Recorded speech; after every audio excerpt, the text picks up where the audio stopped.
What's going on, everybody? Z here. Welcome back to Z Wood Acres. Today, we are going to be picking some corn. We're going to try to be picking corn because the corn doesn't look great.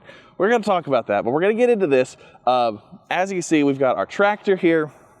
This is hooked up to our Case 1-row corn picker, which has the chute, which is then hooked up to a wagon. So we've got all of this stuff. We basically got a whole train going here. It's a fantastic time, but yeah, we're going to try to pick some corn. Now, my hobby season of corn did not go so great because I planted corn when it was supposed to be planted in like early April-ish, and that corn never really came up. So we then replanted way later than we were supposed to. Also, I realized that I had a bag of fertilizer that was just sitting in the corner somewhere, so I threw it on the field. I was like, might as well. That corn did so much better than everything else, so that made me realize that my field, the area that I'm planting, needs fertilizer really bad. So a lot of the corn didn't even look good to start with. And then, well, here, let me just show you. So this is the field right now, and I know it looks scraggly, it looks rough, it looks bad. Half the stalks are broken down. So basically, like I said, what it was is a combination thing. One, my population was not high enough, I believe. So you can see right here, these corn stalks, they're about, those are like 8 inches apart, which is a little bit, there's not as much corn planted as often as I would like, because I believe, again, I'm not an expert in this, I'm a hobbyist at best, is if the corn is planted closer together, the outside of the field makes a little bit of a perimeter, a wall, kind of protects them from wind, kind of protects it from, critters and things like that. It makes it a little bit harder for things to penetrate and get in and stuff like that. So, being that it was so sparse, everything could just get right through. Animals could get in there. They could eat anything. They could knock whatever they want down. Because usually, from any experience that I have had, the outside couple rows of a field are always, the worst, because that's where deer come in and they munch and eat and stuff. And then, yeah, so 1, the population, 2, the time I planted, 3, the fact I didn't have fertilizer. And then, yeah, so there it is. But we're going to see what we have. Like I said, I don't even know if we have any corn on this. A lot of this stuff looks like it's already been eaten. A lot of these ears that are even left on here are like there's supposed to be an ear in there. There's not. There's an ear completely eaten. There's nothing on it. So we're going to go through, we're going to play with it. We're going to have fun.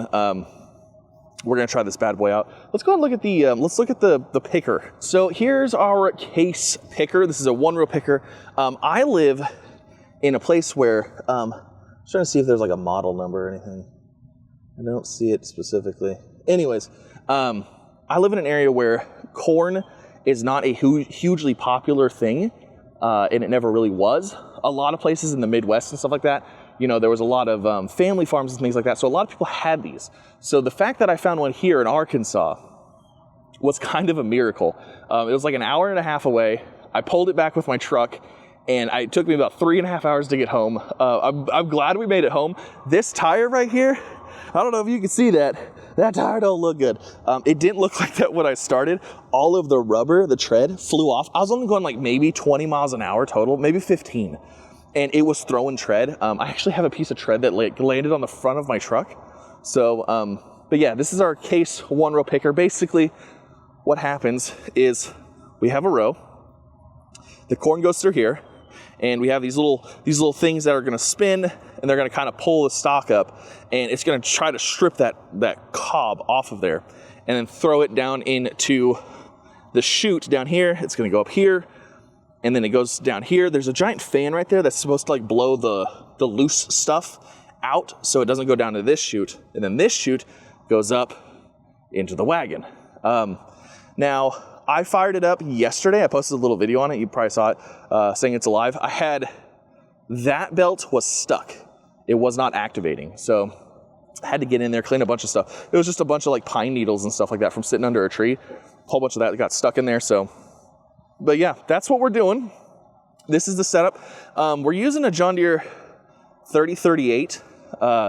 I have a 2025R. This is my dad's 3038. This thing gets used more than anything. Mine has a backhoe on it, and I never take it off, so I probably should just take the backhoe off and actually use the thing. But mine's a 2025. I believe a 25-horse tractor would pull this without any problems whatsoever. These things were made back when tractors didn't have a whole bunch of horsepower anyways. So, but yeah, we're going to go ahead and get onto it and see how it goes. I might do a test pass myself just to kind of watch it, and then I'll bring you guys back once I kind of figure some things out and see how it's going. So yeah, let's get into it. All right, so I've made a couple passes here. When I said my corn wasn't doing too hot, it definitely wasn't doing too hot. So I've made 10 passes, 5 on each side, I think. I'll kind of give you an example of what we've actually harvested so far. It's all right. So like I said, 10 rows of corn, of my corn right now. That's it. There's like nothing in here. Now I'm gonna explain why in a second. Hold on, let me see. So there's actually there's one decent one right there. And I'm gonna tell you exactly what's going on. And I'm gonna explain how this picker works and why this is looking as bad as it is. Okay, so what happens here and how this machine functions is you can see this part right here. This is where the corn stalk actually goes in, right? Corn is on the stalk goes in here. Basically what it does is it sucks it up and it gets narrower and narrower as it goes up. So this should be a fairly big chunk. So it shouldn't be able to fit through those gaps, you know? Because the corn is usually about, I don't know, about this high. So it shouldn't fit through these gaps. Well, because my corn did not do good, we have a lot of kernels like this one. You see how small that is? That actually fits through these things pretty darn easily. Now, that's a fairly regular sized kernel.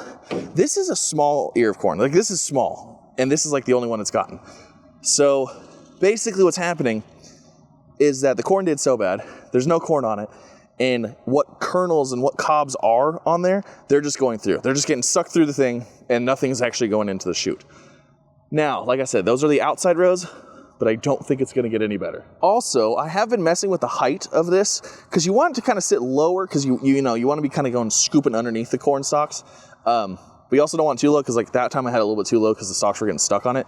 Also, what I learned is for my rows, so I have a 2-row planter. So you can see this row right here. You can see that that's like a uniform width all the way around, because that is where the planter planted. The planter has 2 things that it planted there. Now the next row, obviously I have to skip a row, and then I have to guesstimate the distance between these 2 rows and these 2 rows. Well, I kind of erred on the size of going too close when I was a little too close. I need to err on the size of being too big. And the reason for that is because the width of this thing right here is causing me to run over the other rows. So I should have erred when I planted. I should have erred on the caution of having them too far apart instead of too close. So you can see, like, I don't know if you're gonna be able to tell. This is a perfect row because that's the planter. This was my spacing that I made, too narrow. So basically what happens is when I pick this one, it's good. But when I pick this one, this is gonna get ran over. Now I could try to get both of them at the same time, but that's not gonna do anything. Not for really, probably for me anyways, because this cord's so bad. But as you see, perfect row, my spacing, perfect row, my spacing, perfect row. So really, next time I plant, I need to caution on the side of being too far apart as opposed to being too close. So, but I'm gonna go through the motions. We're gonna harvest it. We're gonna get whatever we can. I'm probably not gonna get anything. Like I said, this is probably the best thing that we're gonna see all day. In all honesty, like I don't know how this one didn't get got by something. Yeah, all right. We're gonna go through here and we'll do some harvesting, and I'll show you guys now. We'll have a video of it now. But like I said, I was kind of messing with it, trying to figure stuff out. But yeah, let's get into it.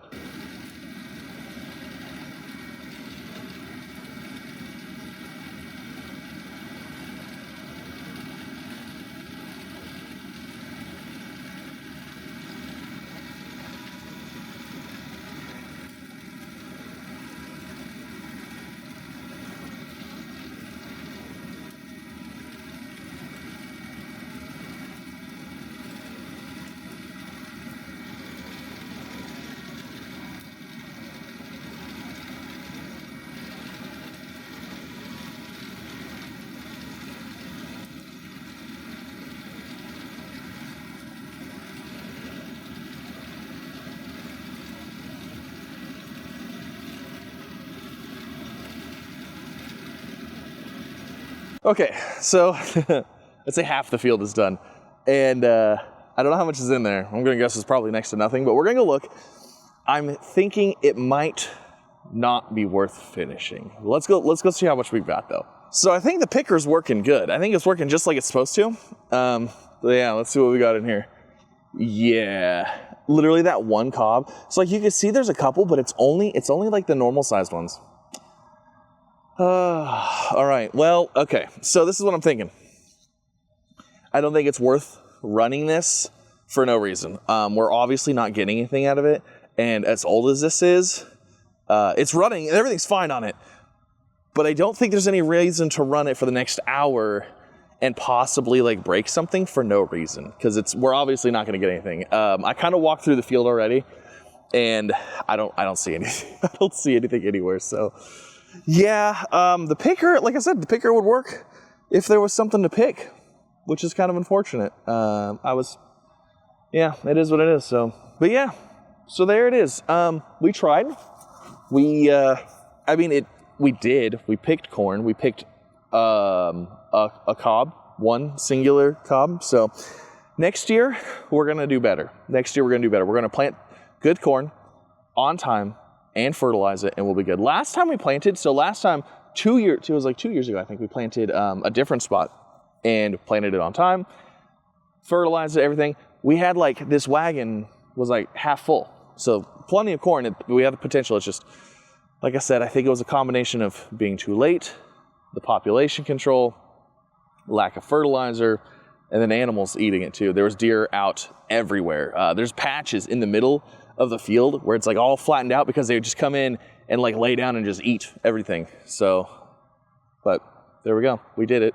It was fun. It was interesting. If you guys enjoyed, make sure you leave a like, subscribe if you haven't already. If you want to see more, this is Z1 Acres, so we're going to do like all the outside stuff. We got lots of projects that we want to do, but just getting the time to do them is one thing. So one of these days we're going to put up a fence. We got some planting to do. We need to move our garden. I actually want to do a whole bunch of like cleanup, so that way next year I can plant all of this again, but I want to plant a bigger stretch, because like I did 2 little patches, and then I did a patch that I planted sunflowers on. Also, if you guys were curious about the sunflowers, they didn't work out. They grew to about a foot tall and then got taken over by weeds. So those just got mowed essentially. But yeah, I think I'm gonna try to make it like one large field here and then like maybe another one.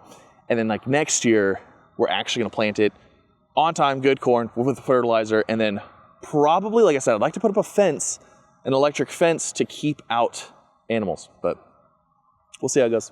Thank you all so much for coming out. I was actually curious if we were gonna do this today. I don't know how well you can tell in the video, but it's way cloudy. It's like 60 degrees. It was raining this morning. It only was sprinkling, but it's like way cooler than it normally is, and it's getting dark now. So there we go. There it is, the contraption. It's funny because it's like 3 things connected.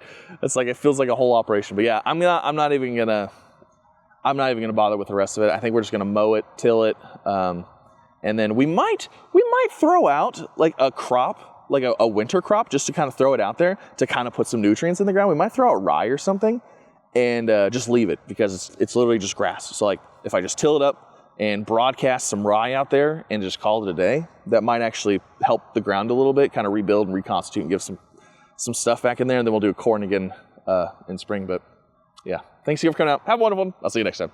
Bye, everybody.